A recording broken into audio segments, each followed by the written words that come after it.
Hi, Jen here from Jen Michelle Coaching, and today I want to talk about how to de-escalate an argument before it turns into anything or starts causing damage in the dating or relationship situation. So, energetically, we always want to match a person's tone, and if we can have awareness around this to start, we then have the ability to transform the situation from escalating into just melting into something where we can instead connect and create more intimacy in the exchange. So just noticing our instinct to want to match someone when they're escalating or when they say something rude or short is key.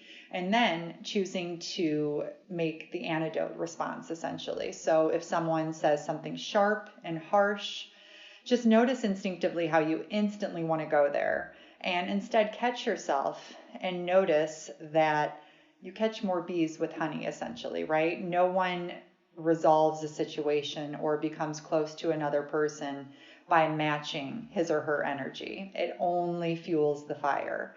So, one of the most powerful things that we can do is just have awareness around what we're feeling when the statement is made and how we want to respond. And then cultivating enough discipline to hit the pause button and choose to go a different route. So that looks like, that feels difficult to hear. I'm not wanting to argue. That makes sense. If it does, just being polite, being even, being consistent, and not choosing to elevate things will instantly disarm the other person, because when we choose to take the opposite stance, they can't help but become more self-aware, more reflective, and lower their defenses.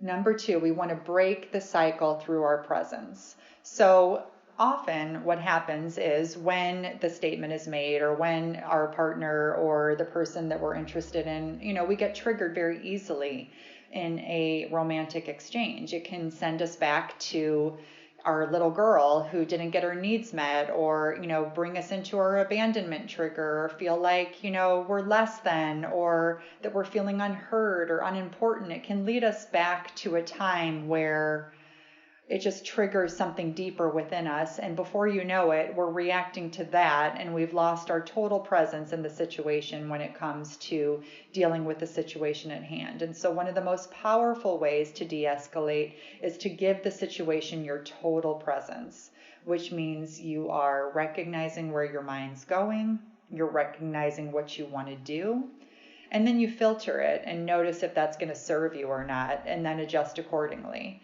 So you start to bring your consciousness into it. You start to bring your thinking mind into it instead of going into the default automated response that you're conditioned for. This is how you start to really break old patterns and transform what's possible within your relationship. But it starts with being able to be totally present and then curious enough to explore what's coming up and put that in words in real time for our partner. So that can look like, I'm feeling really overwhelmed. I'm feeling really triggered. I feel like a naughty little girl. Anything that's the truth that isn't sort of directing blame at them for your emotional experience. Because when you're able to share your emotional experience like this in real time, that disarms the other person, because it's like, oh, instead of competing with you, it ignites their more protective and loving instincts. It brings out the very best in him, because he's not looking at you as another male that he has to conquer or compete with. He's looking at you as a woman that he loves, or with some softness and some protective instincts ignited in him that shows you the most beautiful aspects of the masculine energy. Number three, allow space for you to be wrong.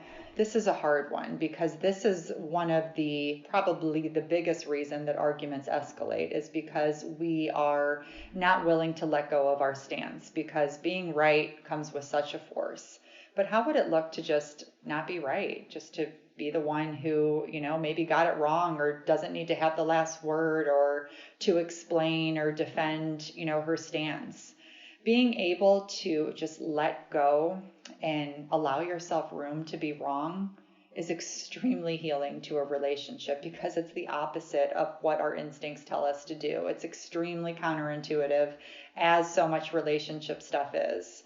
So how would it feel to just be wrong and recognize the ego's urge to fight it, to drill the point in, or to really, get through to the other person, and instead just surrender it and recognize that it's really not going to give you what you want. Being right generally doesn't feel good. It just causes more emotions of anger and just rage for some, agitation. It can bring out just some of the worst qualities in us. And so how would it look to look at strength as, okay, you know what?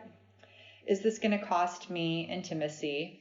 And if the answer is yes, is this worth it? And if the answer to that is no, which it almost always is, then just choose to let it go and create some space to let the, situation die down and revisit it from a perspective of reflection, of consciousness, and just that deeper space within you that allows you to access what's really important and what you really want deep down. Because at the end of the day, we very rarely regret pausing and waiting. Our regret builds from taking action and then feeling like it really wasn't in alignment with who we are and where we're trying to go.